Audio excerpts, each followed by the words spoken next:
Hello everyone, welcome to GK GS by Anurag. आज है 11 जनवरी और 11 जनवरी से करंट अफेयर्स के जितने भी महत्वपूर्ण प्रश्न बन सकते हैं वह आज की इस वीडियो में हम डिस्कस करने वाले हैं। क्वेश्चन से जुड़ा हर फैक्ट भी मैं आपको बताऊंगा, इसलिए वीडियो को लास्ट तक जरूर देखें। पहला प्रश्न दिया गया है, 11 जनवरी को भारत के किस पूर्व प्रधानमंत्री की पुण्यतिथि मनाई जाती है? तो 11 जनवरी को भारत के दूसरे प्रधानमंत्री लाल बहादुर शास्त्री की पुण्यतिथि मनाई जाती है।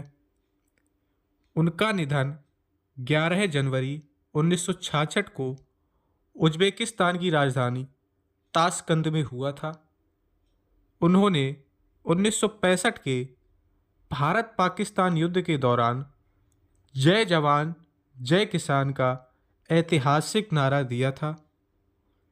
वे 9 जून 1964 से 11 जनवरी 1966 तक भारत के प्रधानमंत्री रहे। उनकी समाधि का नाम विजय घाट है, जो कि नई दिल्ली में स्थित है। अब अगला प्रश्न है, हाल ही में किस देश ने अपनी पूर्वी सीमा पर 2.2 बिलियन डॉलर की एंटी ड्रोन रक्षा प्रणाली बनाने की घोषणा की है? तो हाल ही में पोलैंड ने अपनी पूर्वी सीमा पर लगभग 2.2 बिलियन डॉलर की लागत से एक एंटी ड्रोन रक्षा प्रणाली बनाने की घोषणा की है। उद्देश्य रूस यूक्रेन युद्ध के बीच अपनी सीमाओं को रूसी ड्रोन घुसपैठ और अन्य हाइब्रिड खतरों से सुरक्षित करना। रक्षा प्रणाली की प्रकृति, यह कोई भौतिक दीवार नहीं है, बल्कि एक बहुस्तरीय सुरक्षा जाल है। इसमें ड्रोन जैमिंग तकनीक, electronic warfare, anti aircraft machine gun, तोपें और मिसाइल इकाइयाँ शामिल होगी। समय सीमा, इसकी प्रारंभिक क्षमताओं के अगले 6 महीने मध्य 2026 तक में चालू होने की उम्मीद है और पूरा प्रोजेक्ट 24 महीनों में तैयार हो जाएगा। नाम, इसे अक्सर ड्रोन वॉल या ईस्टर्न शील्ड पहल के हिस्से के रूप में संदर्भित किया जा रहा है। अब अगला प्रश्न है, हाल ही में खोजी गई जेड मोड सुरंग किन 2 स्थानों के बीच कनेक्टिविटी प्रदान करेगी? जम्मू कश्मीर के गादरबल जिले में स्थित जेड मोड सुरंग मुख्य रूप से निम्नलिखित 2 स्थानों के बीच कनेक्टिविटी प्रदान करता है। तो यह जेड मोड सुरंग जो है वह गगननीर और सेनमार्ग स्थानों के बीच कनेक्टिविटी प्रदान करता है। यह 6.5 किलोमीटर लंबी सुरंग गगननीर को प्रसिद्ध पर्यटन स्थल सोनमर्ग से जोड़ती है। सभी मौसम में संपर्क, इस सुरंग के निर्माण से पहले भारी बर्फबारी और हिमस्खलन के कारण सोनमर्ग का संपर्क सर्दियों में शेष दुनिया से कट जाता था। अब यह सुरंग साल भर कनेक्टिविटी सुनिश्चित करती है।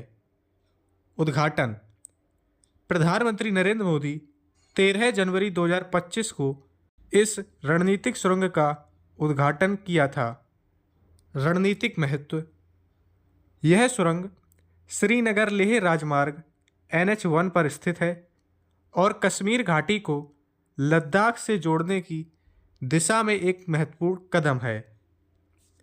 अन्य नाम, इसे अक्सर इसके स्थान के कारण सोनमर्ग सुरंग भी कहा जाता है। अब अगला प्रश्न है, हेनले पासपोर्ट इंडेक्स 2026 की ताज़ा रिपोर्ट के अनुसार भारतीय पासपोर्ट की रैंकिंग क्या है? तो जनवरी 2026 की ताज़ा रिपोर्ट के अनुसार हेनले पासपोर्ट इंडेक्स में भारतीय पासपोर्ट की रैंकिंग 25वें स्थान पर है। भारतीय पासपोर्ट की स्थिति, भारत वर्तमान में मॉरिटानिया के साथ संयुक्त रूप से 25वें स्थान पर है।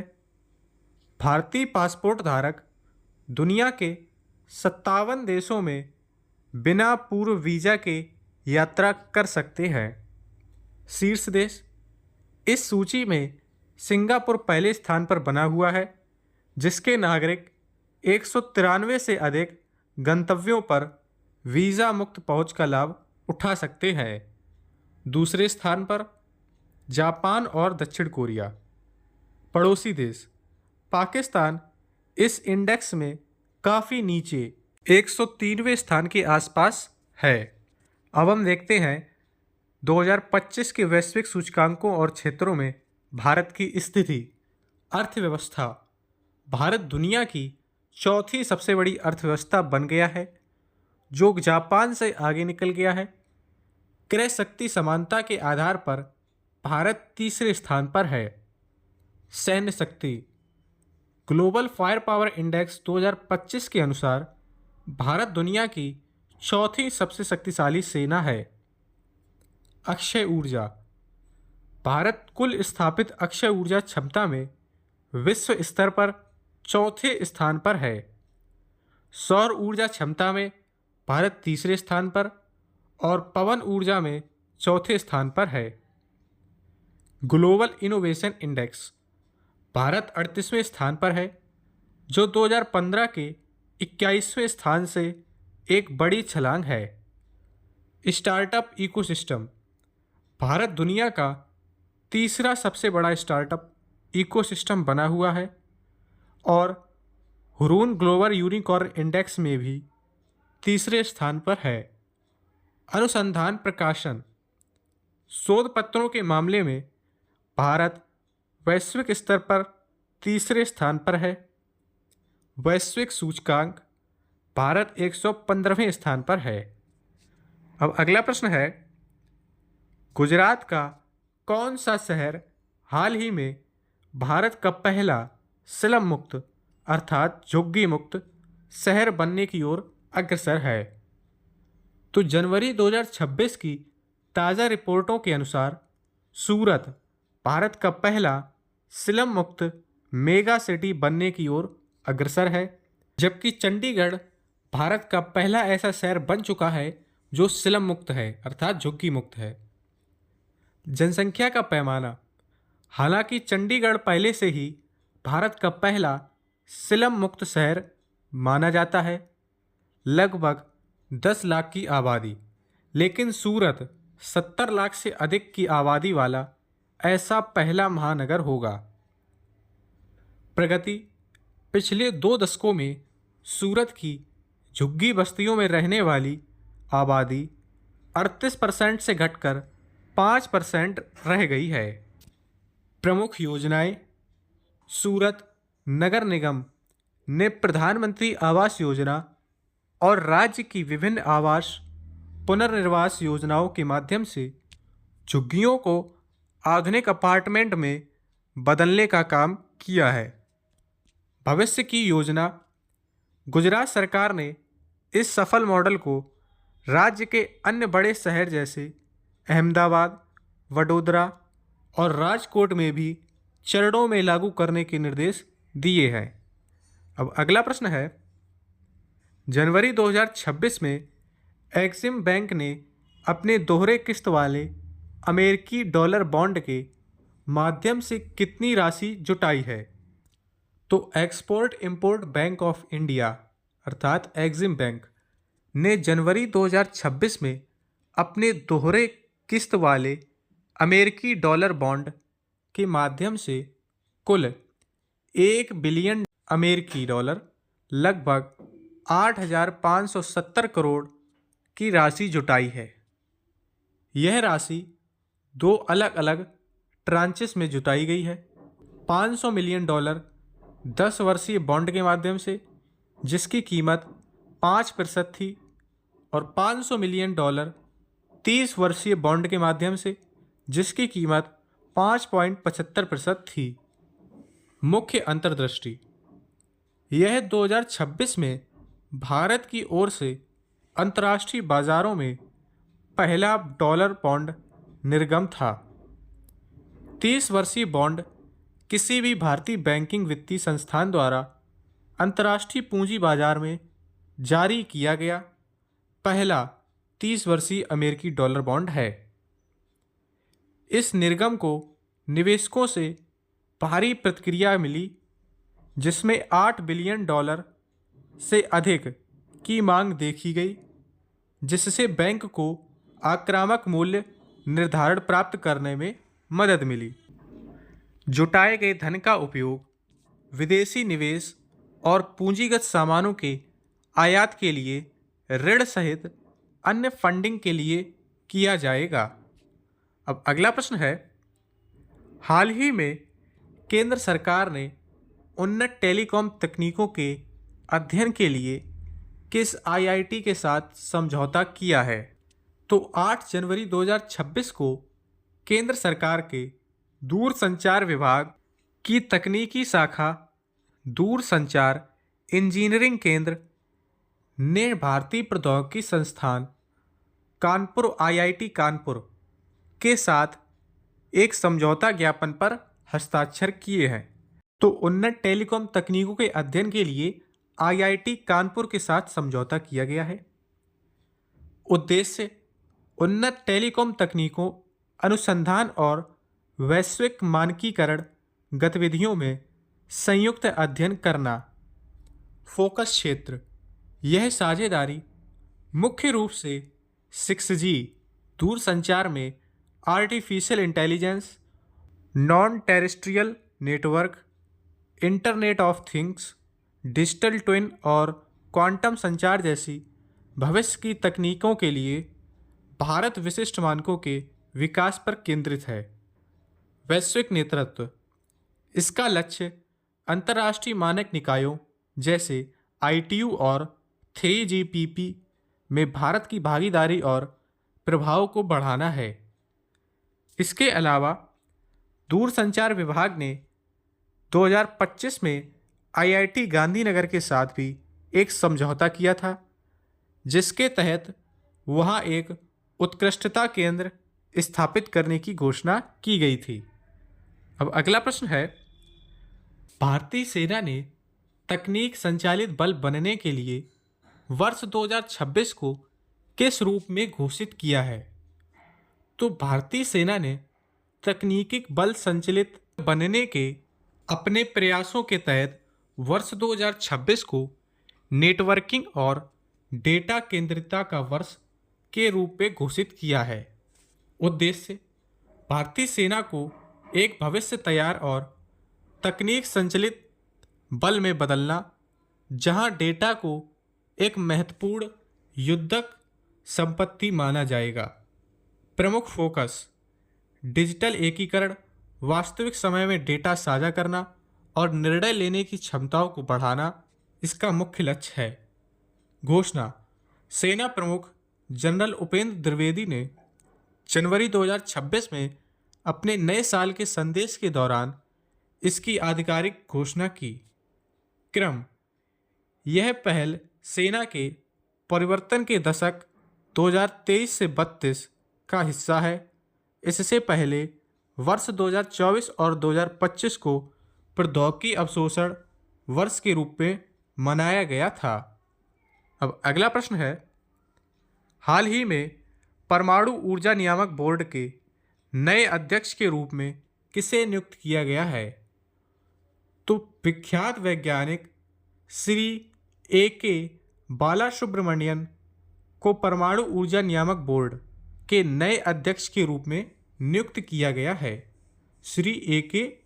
बालासुब्रमण्यम को कार्यभार ग्रहण उन्होंने 1 जनवरी 2026 को अपना पदभार संभाला। कार्यकाल उन्हें 3 वर्ष की अवधि के लिए इस पद पर नियुक्त किया गया है।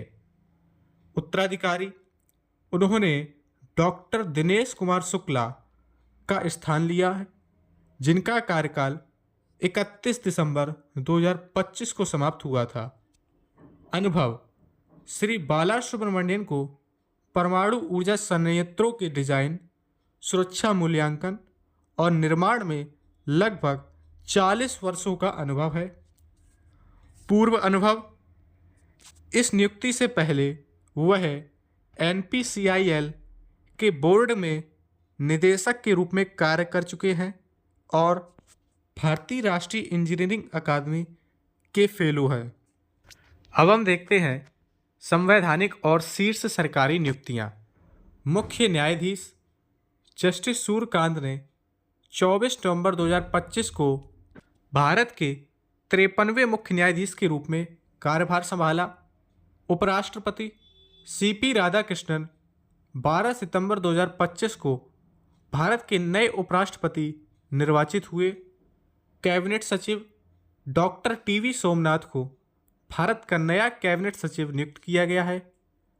मुख्य सूचना आयुक्त पूर्व न्याय सचिव राजकुमार गोयल को दिसंबर 2025 में मुख्य सूचना आयुक्त नियुक्त किया गया है। अटॉर्नी जनरल RK वेंकट रमणी को फिर से भारत के ऑर्डिनरी जनरल के रूप में नियुक्त किया गया है। झारखंड उच्च न्यायालय केंद्र ने न्यायमूर्ति महेश शरण चंद्र सोनाक को झारखंड उच्च न्यायालय का मुख्य न्यायाधीश नियुक्त करने की मंजूरी दी है। वित्तीय और बैंकिंग क्षेत्र RBI deputy governor Shrish Chandra Murmu को भारतीय रिजर्व बैंक का नया डिप्टी गवर्नर नियुक्त किया गया।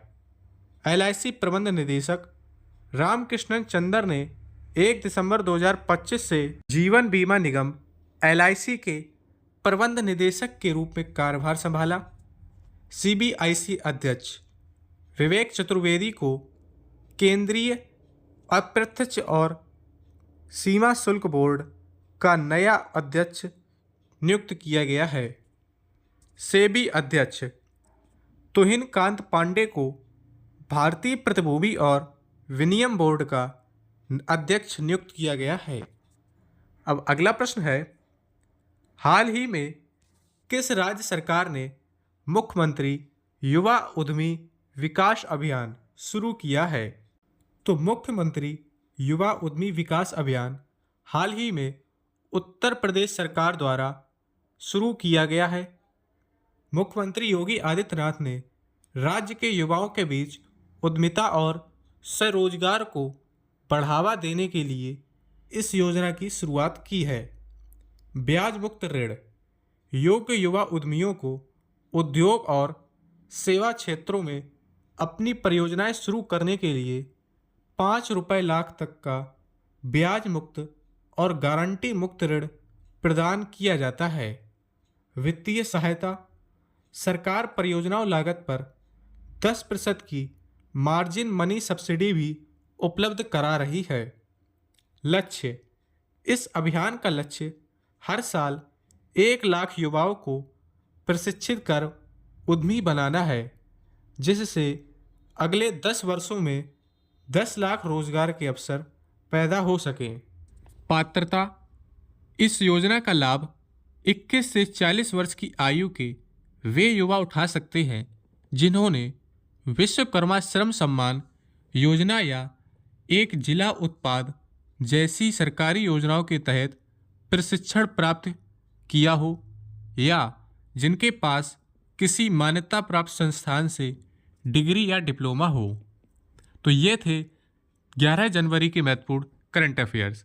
वीडियो अच्छा लगा हो तो लाइक करें और चैनल को सब्सक्राइब करें। जय हिंद।